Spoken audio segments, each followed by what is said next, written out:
অনেক দিন ধরেই সূর্যমুখী বাগানে যাওয়ার খুব ইচ্ছে ছিল। সবাই কি সুন্দর গিয়ে ছবি তোলে। তো বাবার বাড়ি যাওয়ার পরে জানতে পারলাম যে দোহারের নিকড়াতেই সূর্যমুখী ফুলের বাগান আছে। নমস্কার, আদাব বন্ধুরা। কিছুদিন আগেই গিয়েছিলাম সূর্যমুখী বাগানে। সেটা হচ্ছে যে দোহারের বাজারের একটু পরেই, একটু রিক্সা নিয়ে ভেতরে গেলেই হয়। নিকড়া বললেই যে কেউ চেনে, নিকড়া গ্রামে একটা রাস্তার সাথেই। আমার বাবার বাড়ি যেহেতু নবাবগঞ্জ, তো আমার যেতে ভালোই কিছুটা সময় লেগেছে, প্রায় 40 মিনিটের মতো সময় লেগেছে। আমরা 4 জন গিয়েছিলাম। প্রথমে নবাবগঞ্জ থেকে অটো নিয়ে গিয়েছিলাম দোহারে। দোহার বাজারে যাওয়ার পর সেখান থেকে একটা রিক্সা নিয়েছি। রিক্সা নেওয়ার পরে 30 টাকা না 40 টাকা ভাড়া নিয়েছিল নেকড়া। তো একদম রাস্তার সাথেই সূর্যমুখী বাগানটা।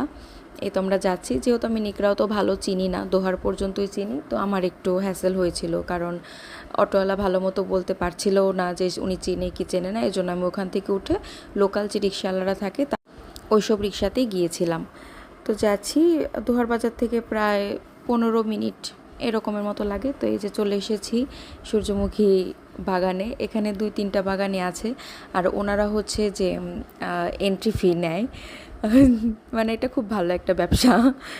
মানে সূর্যমুখী বাগানও আছে, আবার হচ্ছে যে সবাই ছবি তুলতে যাচ্ছে, একটা এন্ট্রি ফিও পাচ্ছে। যেহেতু বিকেলের পরন্ত বিকেল, ঠিক বিকেল হয়নি, 3টা 3:30টার দিকে আমি গিয়েছিলাম। তো ভালো রোদ ছিল। অ্যাকচুয়ালি রোদে গেলে ছবি তুলতে একটু কষ্ট হয়, কারণ তাকানো যায় না, কিন্তু রোদ্রে যাওয়াই ভালো, কারণ বেস্ট ছবি আসে, মানে খুবই সুন্দর ছবি এসেছে। তো এন্ট্রি ফিতে, যেহেতু আমাদের সাথে আমার ছোটো ভাই ছিল, শুধু ওর এন্ট্রি ফিটা নেয়নি, আর আমরা বাদবাকি আমাদের 3 জনের জন্য এন্ট্রি ফি দিয়েছিলাম। পার পার্সন 50 টাকা করে ওরা এন্ট্রি ফি নেয়। তো এখন আমরা মানে সূর্যমুখী বাগানের সৌন্দর্য দেখছিলাম। খুবই সুন্দর লাগছিল, খুবই ভালো লাগছিল। আমরা প্রায় 1.5-2 ঘন্টার মতো ছিলাম। গিয়ে দেখি অনেক মানুষ, মানে সবাই ছবি তোলার জন্য জাস্ট এত দূর দূর থেকে যাচ্ছে। আমরাও গেছিলাম। তো এই যে অনেক, মানে মেয়ে মানুষের তো ছবি সুন্দর আসলেই ভাই সব সার্থক। মানে এত রোদ্রে গিয়েছি, উপোস ছিলাম, সব কষ্ট সার্থক। তারপরে এখানে অনেকক্ষণ ছবি টবি তুলে আমরা চলে আসলাম জয়পাড়া। এটা হচ্ছে আমার কলেজ।